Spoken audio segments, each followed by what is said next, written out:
प्रिय आत्मा, जैसा कि हमने आपको पहले वो रिज योग के बारे में कि भगवान के पास पहुंचने का और भगवान को पाने का सबसे सरलतम तरीका आपको बताया रिज योग, जिसे आप वो हठ योग, राजयोग या ऐसा कोई आसानी सब नहीं कर पा रहे हैं। तो ये जो मैं बताया ये चार है, और वो साधु की संगति, सत्संगति, कथा और कीर्तन, और चौथा है जप। तो ये दो आपको बता चुका हूँ, और ये कीर्तन और जप के बारे में आज बताऊंगा। और ये इतना सरलतम है कि इसे आप बड़ी से बड़ी सिद्धि प्राप्त कर सकते हैं। जब ये समझ लीजिए कि इसको माँ के गोद में भी बच्चा अगर पल रहा हो तो उसको भी इससे लाभ होगा। और वो माँ के पेट में जो पलते हैं बच्चे से लेकर के और 100 साल के जो बुजुर्ग है वो सबको, क्योंकि इसमें कोई बहुत कठिन परिश्रम नहीं करना है, साधु की संगति। तो अगर माता पिता साधु की संगति करते हैं तो बच्चा स्वाभाविक रूप से उनसे लाभ पाता रहेगा, और फिर बच्चा स्वतः फिर जब बड़ा होगा तो मार्ग पकड़ लेगा। तो मेरे कहने का मतलब कि वो साधु की संगति और वो कथा, ये सब तो कथा श्रवण, इस पर हमने वो भागवत का श्लोक भी सब बता दिया है और उस दिन पहले वाले में। अब आज आपको केवल विशेष फोकस मेरा वो कीर्तन और जप पर है।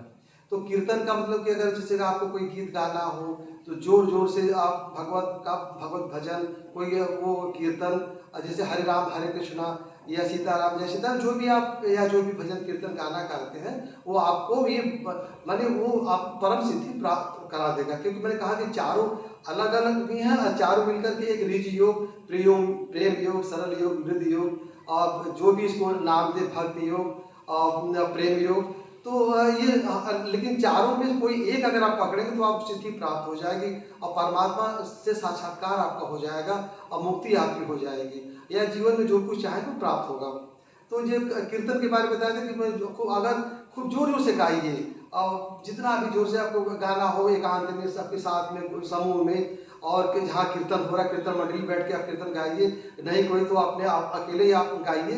तो इस तरह से कीर्तन ये अगर आप करते रहेंगे तो इस तरह से आपको वो जो भी आप चाहेंगे वो आपको प्राप्त होगा, चाहे वो बच्चा हो, बूढ़ा हो, जवान हो, सबके लिए लाभप्रद है। अब इसके बाद आती है बात चौथा जप का है। तो जप का तो इतना बड़ा महत्व है कि वो भगवान श्री कृष्ण ने गीता में स्वयं कहा कि यज्ञानाम जप यज्ञोस्मि, जप यज्ञ माने नाम जप का इतना प्रभाव है कि आइए मैं कुछ पंक्तियां मैं आपको रामचरितमानस से गुनगुना देता हूँ कि श्री गोस्वामी तुलसीदास जी महाराज जी ने कितनी मार्मिक बात कही है ये कुछ पंक्तियां में जप के संबंध में। तो जप में आप कोई मंत्र भी जप सकते हैं, कोई नाम भी जप सकते हैं। देखिए वो रामचरितमानस में श्री गोस्वामी तुलसीदास जी महाराज ने कितनी बड़ी बात कही है, नाम जप की कितनी महिमा है और कितना महत्व है। और इसको देखिए मैं इसको एक पंक्ति हाथ से गुनगुना रहा हूँ। महामंत्र जोई जपत महेशु, आकाशी मुक्त हेतु उपदेशु, महिमा जासु जान गण राउ, अप्रथम पूजियत नाम प्रभाव। माने देवादिदेव महादेव ये राम नाम का के जब से वो काशी में जो मुक्ति का वो देते उपदेश देते हैं, और वो कान में वो, और वो जो काशी में मृत्यु जो प्राप्त होता है उसको उसकी मुक्ति हो जाती है। जैसा कि यहाँ की, अब फिर से मैं लाइन रिपीट करता हूँ, महामंत्र जो जपत महेशु, आकाशी मुक्त हेतु उपदेशु।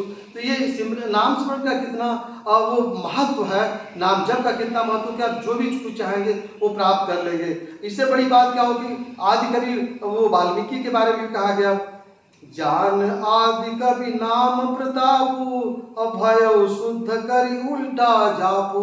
माने उल्टा नाम जपत जग जाना, अब वाल्मीकि भय ब्रह्म समाना। माने जप की इतनी इतनी महिमा, जप का इतना महत्व है। और स्वयं परम वो ये पवन पुत्र हनुमान का ही सुन लीजिए, उन्होंने सुमेरी राम सुमेरी पवन सुत पावन नामू, अपने बस करी राखिए रामू। ये सब जब का ये अब इससे बड़ी लाइन कोई क्या दे सकता है।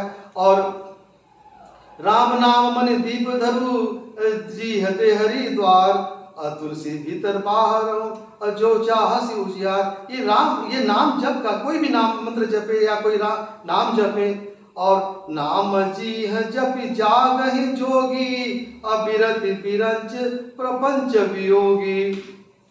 अब देखिए ये नाम का ही प्रभाव है। और इवन ध्रुव, जब शादी विवाह होता है तो ध्रुव को तारा दिखाया जाता है, और ध्रुव तो नाम का ही स्मरण किए जप किए ना। ध्रुव सगलानि जपहुसि हरिनाऊ, ध्रुव सगलानि जपहु हरिनाऊ, अपायउ अचल अनुपम ठाऊ। आज ध्रुव तारा दिखाया जाता है जब शादी और सप्तशती पढ़ा जाता है, लड़का लड़की जो वर कन्या के सामने, तो उसमें दिखाया जाता है कि तुम ध्रुव तारा की तरह अटल रहना, अपने रास्ते से इधर हटकना नहीं। तो ये कितनी बड़ी बात है।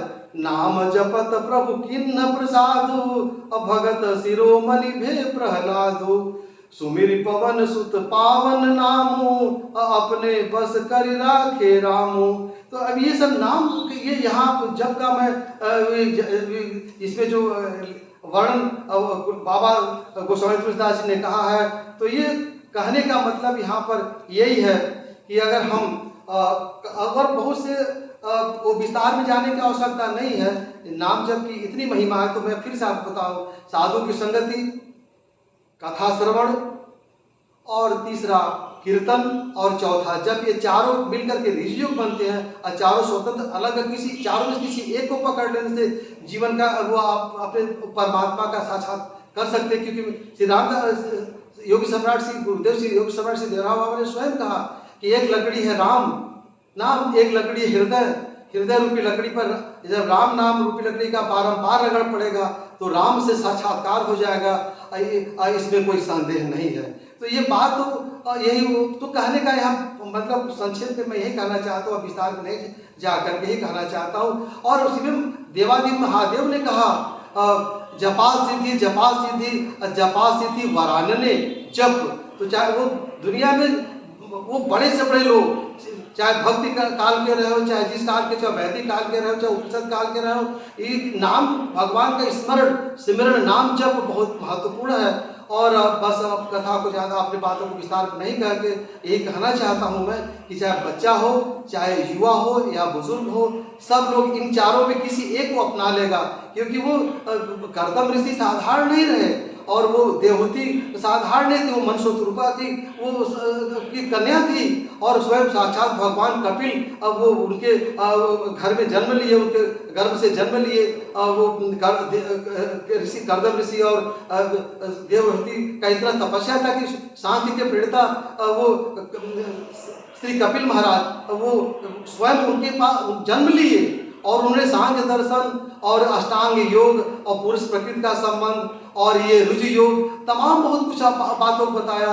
तो आगे और आज इतना ही, आगे फिर विस्तार में और भी अच्छी सी बातों के साथ आऊँगा। आप लोग इसको देखते रहिए, सब्सक्राइब करिए और शेयर करिए, और इसे लाभ उठाइए, और भगवत भजन करके, भगवत का नाम स्मरण जप करके और साधु की संगत करके अपने जीवन को धन्य बनाइए।